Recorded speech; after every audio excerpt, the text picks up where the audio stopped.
Carl Jung once wrote something that still gives psychologists chills today. The tree that reaches to heaven must have roots that go down to hell. What he meant was simple and terrifying. The deeper you fall, the higher you can rise. But here's what Jung never fully warned people about. When someone who's been to hell comes back, they don't come back the same. They come back as something the world has never seen from them before. And that transformation?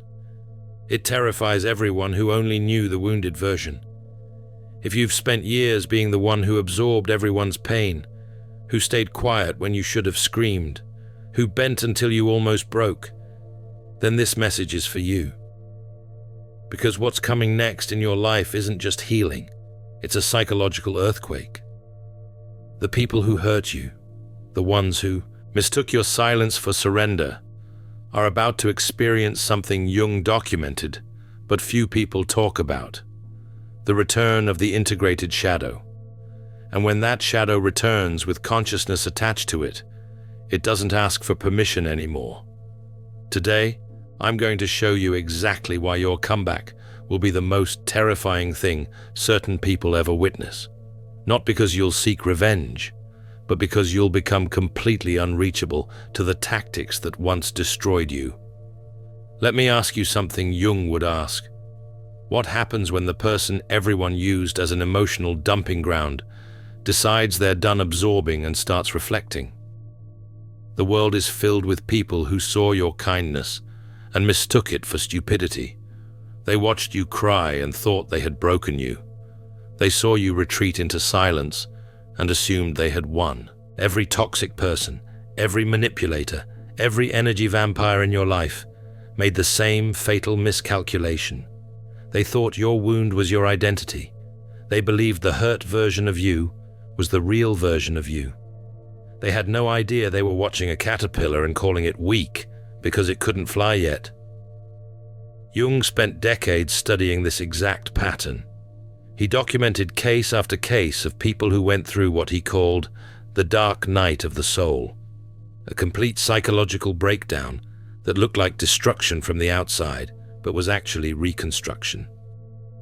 And here's what he discovered that changes everything. The people who go lowest often rise highest, but not in the way anyone expects. They don't come back soft and forgiving. They come back precise and unmovable. Think about every person who hurt you during your lowest point. The friend who abandoned you when you needed support. The family member who kicked you when you were down. The partner who betrayed you when you were vulnerable. Every single one of them made the same assumption. They thought your capacity to feel deeply was a weakness. They thought your empathy was a flaw. They thought your silence meant you had accepted defeat. But here's what Jung understood that they never will. Silence isn't always submission. Sometimes silence is observation. Sometimes retreat isn't defeat. It's preparation. While they were celebrating what they thought was your destruction, you were in what Jung called the incubation period. You were in the cocoon, and they mistook your transformation for your death. The psychological term for what you went through is the night sea journey. Jung borrowed this from ancient mythology. The hero gets swallowed by the whale, descends into darkness, and emerges transformed. But most people miss the crucial detail of this journey. The hero doesn't come back to make peace with the whale. The hero comes back as someone the whale can never swallow again. That's you now. You're not the same person who got hurt. You're the version of yourself that can't be hurt the same way twice. Here's where it gets interesting from a psychological standpoint. While you were silent, while you were healing, while everyone thought you were broken, something was happening in your unconscious mind that Jung called shadow integration. Your shadow isn't evil. Your shadow is every part of yourself you were taught to suppress. Your anger, your boundaries, your ability to say no, your capacity to walk away without explanation, your willingness to let people face the consequences of how they treated you. For years, maybe decades, you kept that shadow locked away, because you were taught that good people don't get angry, don't set hard boundaries, don't cut people off, don't stop caring. You were taught that your value came from how much you could tolerate, so you tolerated everything. You absorbed everyone's dysfunction. You made yourself smaller so others could feel bigger. You carried everyone's emotional baggage while they criticized you for moving too slowly under the weight. But something happened during your darkest period. You met your shadow, and instead of being afraid of it, instead of pushing it back down, you did something that changes everything. You integrated it. You looked at your anger and said, "You're not my enemy, you're my protection." You looked at your boundaries and said, "You're not mean, you're necessary." You looked at your capacity to cut people off and said, "You're not cold, you're wise." Jung called this integration individuation, becoming whole by accepting all parts of yourself, even the parts society told you to hide. And here's what makes this process so powerful and so terrifying to certain people. Once you integrate your shadow, you become psychologically complete. You're no longer operating from just your light side. Empaths aren't broken, they're alchemists in progress. The Alchemist's Path gives you drills, Jung-based boundaries, and 3 exclusive chapter videos to turn overwhelm into clarity. By Surreal Mind, 236-page downloadable ebook in stock. Begin now at thesurrealmind.com. Trying to be good enough for people who will never appreciate you. You're operating from your whole self, light and dark, soft and sharp, kind and unmovable. The version of you that's coming back isn't trying to prove anything. That's what makes it so powerful. The old you would have written paragraphs explaining yourself. The new you doesn't explain. The old you would have apologized for things you didn't do wrong. The new you doesn't apologize for existing. The old you needed people to understand your perspective. The new you doesn't need anyone's understanding or approval. And this is precisely why your comeback will terrify everyone who only knew the wounded you. They built their entire relationship with you on your willingness to shrink. They got comfortable with a version of you that absorbed their toxicity without reflection. They weaponized your empathy. They exploited your forgiveness. They mistook your patience for permission to treat you however they wanted. But now when they look at you, something's different. They can't quite name it, but they feel it. You're not reactive anymore, which unsettles them because they were counting on your reactions. You're not explaining yourself anymore, which frustrates them because they were counting on you defending yourself while they attacked. You're not chasing their approval anymore, which terrifies them because your need for their approval was their power over you. Jung documented this phenomenon extensively. He noticed that when someone individuates, when they become psychologically whole, they emit a different energy. It's not aggressive, it's not mean, it's just solid, unmovable. There's no cracks for manipulation to slip through anymore. There's no buttons to push because you disconnected them all. And to people who only knew how to relate to you through control, through guilt, through manipulation, this new version of you feels like a stranger they can't control, and that's what terrifies them.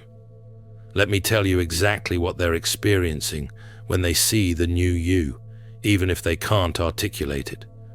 They're experiencing what Jung called the mirror effect. For years, you absorbed their toxicity.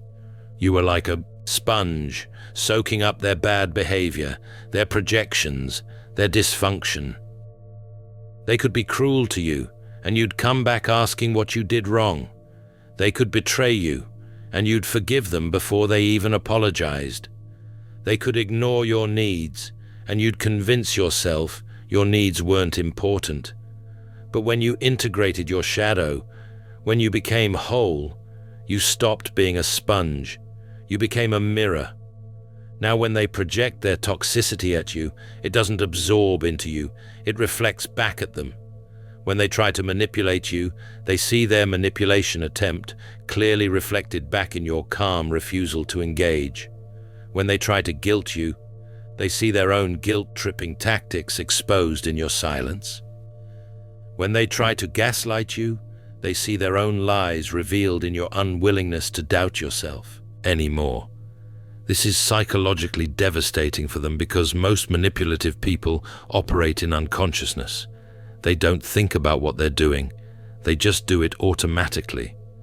But when you become a mirror, you force them to see their own behavior clearly, and most of them can't handle what they see. So they do what Jung predicted they would do. They escalate. They try harder to get the old you back. They love bomb you. They guilt trip you. They play victim. They try to trigger your empathy by acting hurt that you've changed. But here's what Jung understood that you need to understand now. Their escalation isn't because they miss you. It's because they miss having power over you. They don't miss the relationship. They miss the dynamic where you were beneath them. They don't miss your presence. They miss your tolerance of their absence. They don't miss you. They miss who you were willing to be for them. And this is where your comeback becomes truly terrifying to them. Because the old you would have seen their escalation and thought, maybe I'm being too harsh. Maybe I should give them another chance. Maybe I'm the problem. The old you would have convinced yourself that setting boundaries was cruel. But the new you, the individuated you, sees their escalation for exactly what it is, a manipulation tactic, and you don't react to it. You don't engage with it. You don't explain why you're done. You're just done. Jung wrote extensively about what he called participation mystique, the unconscious psychological bond between people. In healthy relationships, this bond is mutual and respectful. But in toxic relationships, this bond becomes parasitic. One person feeds off the other's energy, validation, or emotional labor, and for years, you were the one being fed upon. But when you integrated your shadow, when you became whole, you severed that parasitic bond. You cut the energetic cord, and now they're experiencing withdrawal. That's what you're witnessing when they suddenly come back into your life, acting confused about why you're different. That's what's happening when they say things like, "You've changed," with disappointment in their voice, as if you owe them the wounded version forever. That's what's driving their desperate attempts to provoke you, to get any reaction, even a negative one, because any reaction means they still have access to your energy. But you're not giving them access anymore. And that loss of supply, that's what terrifies them. The irony that Jung would appreciate is this. They created the version of you they're now terrified of.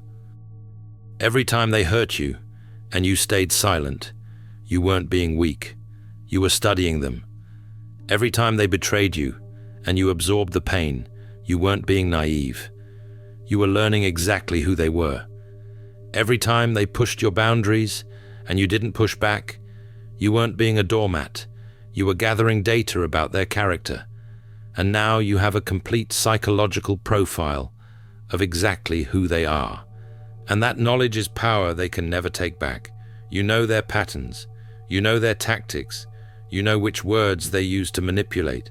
You know which vulnerabilities they exploit. You know how they operate, and they know that you know. That's what creates the terror in their eyes when they see you now. It's not that you're going to expose them. It's that you could. It's not that you're going to retaliate. It's that you don't need to. Your indifference is more powerful than any revenge could ever be. Jung had a term for what you're experiencing now. Enantiodromia.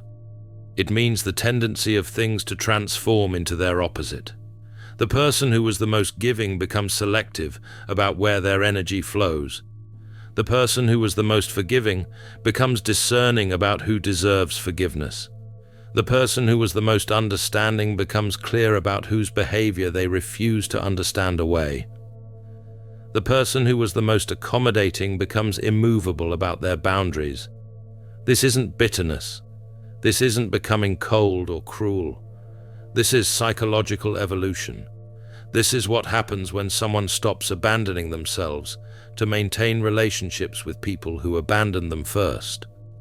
This is what happens when empathy gets integrated with wisdom. This is what happens when kindness gets paired with boundaries. This is what happens when you realize that the most spiritual thing you can do sometimes is to let people experience the consequences of how they treat others. Now let's talk about what happens when one of these people, someone who knew the wounded you, tries to test the new you. They can't help themselves. Their unconscious mind needs to verify whether the old dynamic still exists. So they'll try something. Maybe they'll send a message acting like nothing happened. Maybe they'll show up somewhere they know you'll be. Maybe they'll try to use guilt or create drama or activate your empathy through manipulation. And here's where everything Jung taught about individuation proves itself. The old you would have felt that familiar pull, the obligation to respond, to explain, to fix, to make peace. Your heart would have started racing. Your mind would have started rehearsing what you'd say. You would have felt guilty for having boundaries. But the new you, the individuated you feel nothing. Not anger, not sadness, not even satisfaction. Just nothing. A calm, clear, absolutely unmovable nothing. This is what Jung called being centered in the self. You're no longer reactive to their attempts at manipulation because you're no longer invested in maintaining their image of you. You're no longer explaining yourself because you're no longer seeking their understanding. You're no longer defending yourself because you're no longer on trial in their court. You've removed yourself from the entire dynamic so completely that their attempts to engage you just dissolve into the void. And when they see that, when they realize that you're truly, genuinely, completely done, that's when the terror sets in for them. Because toxic people operate on a specific psychological principle. They believe that everyone operates like they do. They believe that your kindness was strategic, that your empathy was manipulative, that your forgiveness was weak. They project their own psychology onto you. So when you cut them off, they assume you're playing a game. They think you're trying to manipulate them into chasing you. They think you're waiting for an apology so you can have power over them. But you're not playing any game. You're not waiting for anything. You're just done. And that reality, that you genuinely don't care anymore, is incomprehensible to them. They keep checking your social media, waiting for some sign that you're thinking about them. They keep asking mutual friends about you, hoping to hear that you're struggling without them. They keep creating little situations, hoping you'll react. But you don't, because you're not thinking about them at all. You're busy becoming the highest version of yourself, and they're not even a footnote in that story anymore. Jung wrote that the privilege of a lifetime is to become who you truly are. And that's exactly what's happening in your life right now. You're shedding every false identity you built to please people who were never pleased. You're releasing every trauma bond you maintained because you confused loyalty with self-abandonment. You're stepping into a version of yourself that exists independently of anyone's approval or disapproval. And that version of you, complete, integrated, whole, that's the version that terrifies everyone who knew the wounded you, because the wounded you was controllable. The healed you is sovereign. The wounded you needed external validation. The healed you generates validation internally. The wounded you was afraid of being alone. The healed you understands that being alone is better than being diminished. The wounded you thought love meant sacrifice. The healed you knows love means mutual respect, or nothing at all. This is your comeback. Not loud, not dramatic, not vengeful, just absolute, just complete, just final. You're not coming back to prove anything to anyone. You're not coming back to get closure from people who never gave you honesty. You're not coming back to make them understand what they did wrong. You're coming back to yourself. And that journey back to yourself requires leaving them behind permanently. The most powerful thing Jung ever said about this process was this: I am not what happened to me. I am what I choose to become. And you've chosen to become someone who no longer allows themselves to be a repository for other people's dysfunction. You've chosen to become someone whose peace is not negotiable. You've chosen to become someone who understands that the people who can't celebrate your growth were never meant to be in your future anyway. So when they look at you now, with confusion, with frustration, with that fear in their eyes that they can't quite name, understand what you're seeing. You're seeing the moment a manipulator realizes their manipulation no longer works. You're seeing the moment a narcissist realizes their supply has dried up. You're seeing the moment a toxic person realizes the person they took for granted has become completely unavailable to them. And that unavailability, that indifference, that calm refusal to engage, that's what terrifies them, because it means they've lost something they can never get back: access to you. Your comeback isn't about them. It never was. Your comeback is about you reclaiming every piece of yourself you gave away, trying to maintain relationships with people who weren't maintaining you. Your comeback is about you stepping into the power that was always yours, but that you were taught to suppress. Your comeback is about you choosing yourself with the same fierce loyalty you once gave to people who never chose you back. And if they're terrified of that version of you, good, let them be. Their terror is not your responsibility. Their discomfort with your boundaries is not your problem. Their inability to manipulate you anymore is not something you need to fix. You are done being small, so others can feel big. You are done being wounded, so others can feel powerful. You are done explaining, defending, and shrinking yourself. Jung spent his entire life studying human transformation, and he concluded that the ultimate psychological achievement is individuation, becoming completely, authentically yourself. And that's exactly what you're doing. You're not becoming bitter. You're becoming boundaried.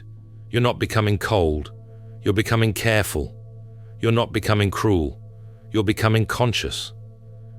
So, to everyone who only knew the wounded you, who got comfortable with that version, who thought that version would last forever, your comeback will absolutely terrify them.